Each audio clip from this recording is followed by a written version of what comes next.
Chris, and I run, manage Bell's Beans, whatever you want to call what I do here. So I've been doing this for 3 years now.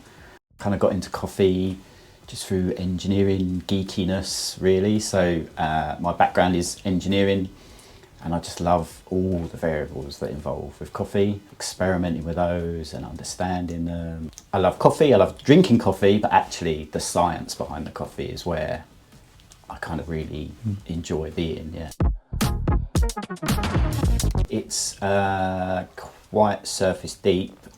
Bell's just my surname and it vaguely rhymes with beans, and I roast beans. Like, I'm not a very creative person. That runs through with most of my packaging and everything else, but you know, it kind of works. And actually doing markets, I'm now meeting lots of Bells. Like, people are like, is that your son? Oh, that's mine as well. Or that's my uncle's. Like, yeah, so there's a weird connection to some people there. I probably should do some sort of family tree of all these random Bells that I kind of meet at markets. But yeah, it's not massively creative, but it kind of works for now. Part of that geekiness, many years ago, I bought like a little Gen Caf coffee roaster. So I roast in 250 grams at a time, just to kind of start looking at different coffees from different places and things like that. Kind of did that a few times, like over the years, and always had like, for like a long time, I keep getting ideas about starting a business, you know, as a brewery, or, you know, making surfboards or guitars, and never did any of these things, you know, or brewed a bit of beer, or like roasted some coffee. But then something just switched with coffee, and I kind of, I don't really know what switched. It was just like, I kind of like the idea of starting a roastery, that kind of thing. And then like I've seen roastery and breweries was another thing that I kind of thought of. And there's one of those started up in Arundel, and I kind of visited them once.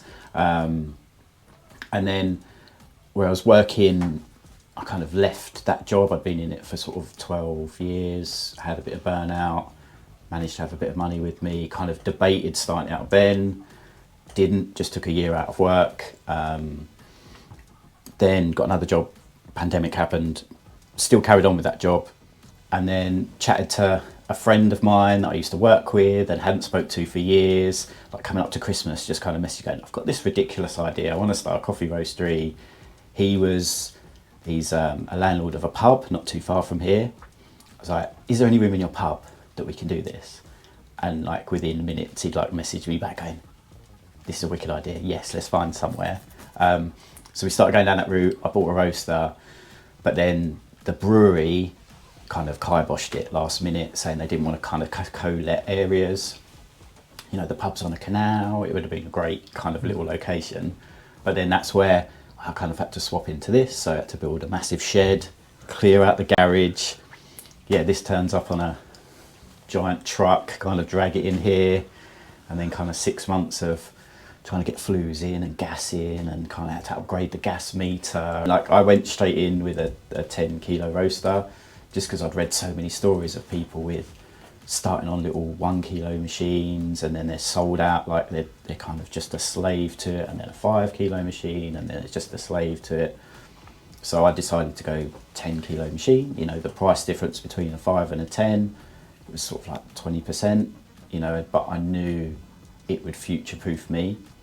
You know, but then also my take on how much coffee I'm going to be doing has changed from then. Do you know, when I looked at other roasteries and just didn't really comprehend how much coffee they were doing versus what I now feel I want to do. So I only want to be doing 6 to 8 tons a year, which for me, if my calculations are half right, I should only have to roast 1 day a week, which then gives me more time to do, you know, packing and posting, or be with my family, or, you know, meet new people and go to events, and, you know, just all that kind of social side of coffee, which is like an enjoyable side of coffee, right? Rather than just slaving away, going deaf next to a coffee like roaster, you know, 30 degrees every day. You know, I buy very small quantities of stuff, you know, like, so probably this year I'm probably only going to roast about 3 tons of coffee. Last year I did 2. So I just buy small quantities of stuff, and generally most of it's kind of spot coffee, so it's already in the country. So I don't really have any direct relations with farmers. I think, you know, other people do, and they're kind of buying bigger quantities from those people, and that's great for those farmers because they know that they've kind of got that, and as long as those people are kind of supporting and doing it each year and it's not just a one-off and stuff like that. But then I kind of work with some smaller importers, you know, like Onwani, Cast Organics, Indochina, you know, and I buy from them pretty regularly through the years. You know, so Cast Organics, you know, those guys have come around here a couple of times. I had a video call with them in Timor like the other week, you know, so kind of met through video call, as it were. And then kind of the bigger people that I work with is Sucafina. You know, they're like a massive company, right? And they've got bases all over the world.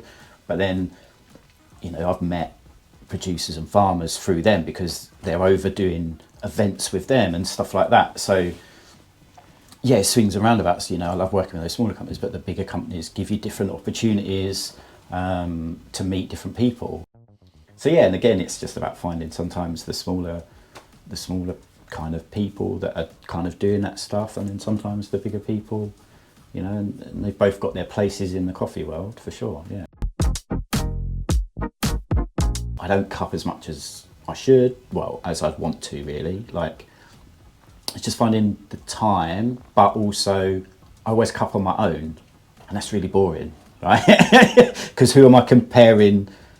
It's all down to what I think that tastes like. Should it taste like this? Is there a better way to roast it? Is, you know, could I change that curve? How do I change that curve? Like, all those things.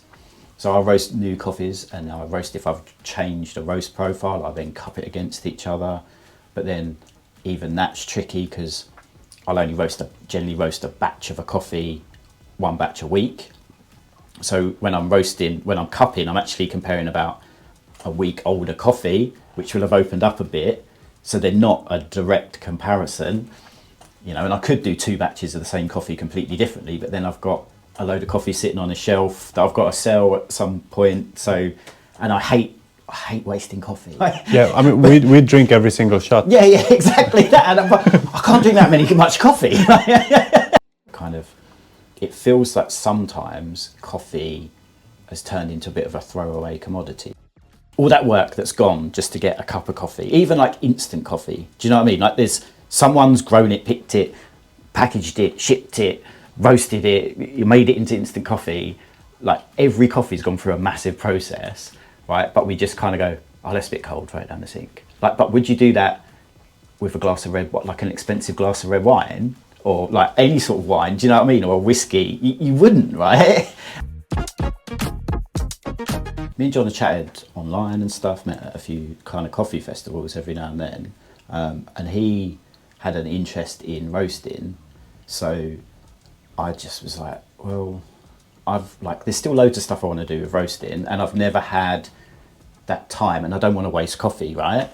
You know, what I do works, but equally I go, what if I did this? You know, I do micro changes when I change stuff. I got like 60 kilos of a coffee, and we just did that. Like, I learnt loads of stuff about the roaster. John learnt a load of stuff about roasting, because we weren't just kind of sticking to a profile and like, do you know, that regimented kind of production roast stuff. We were going, well, let's charge 20 degrees higher than we did before. Let's go into first crack with like 40% gas rather than 15% gas. Like this, you know, all these things.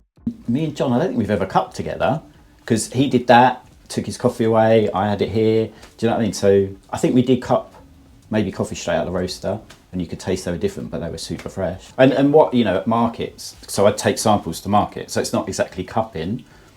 And then that, you know, that's that thing that cupping isn't all, you know, cupping has its uses for what you want to get out of it, but people aren't drinking coffee like that at home, right?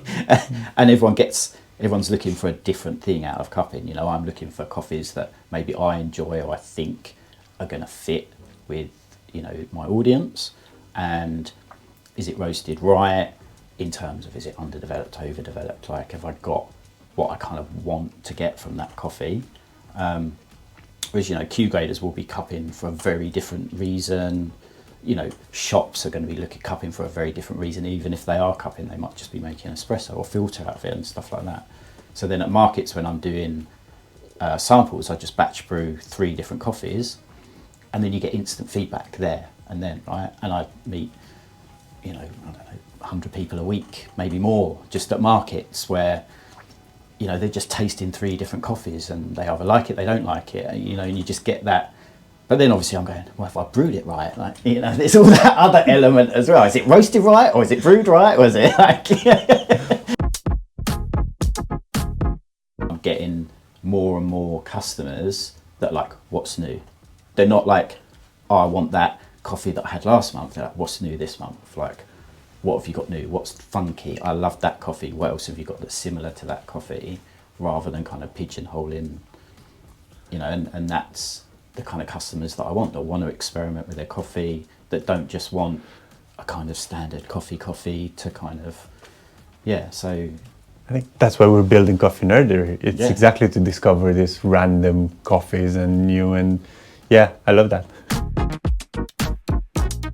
The most kind of, I feel like, love for, affiliation for, I don't know the right word for, is like the Timor coffees, just because I've had them from like really early on, you know, and Stuart and Kai Yi, you know, we've chatted a lot, they've been here, you know, like, I really love, you know, I've had one of the coffees like 3 years in a row. Like this year I've bought 3 different lots. Do you know what I mean? They're not the biggest selling coffees, but I quite enjoy, like, I really enjoy them. And actually each year I get like their full range of samples, and I'll kind of blindly cup them, and I'll be like, oh, I like this. Of course, that's the one that I've had for 3 years now. Like, how, and that's, you know, that's part of cupping, right?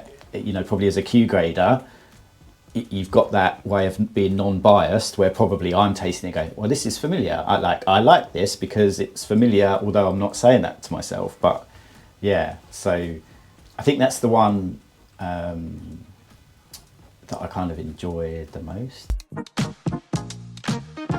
Nothing is simple in coffee, right?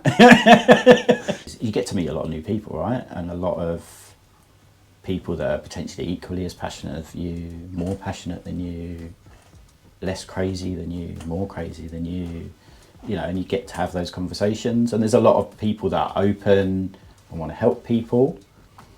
You know, there's a chunk of gatekeeping sometimes, but then you don't normally bump into those people because they're not going to the same places, because it's not their jam.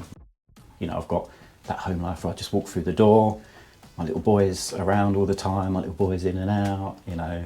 When he gets annoyed with me, he goes, go and do some beans, daddy.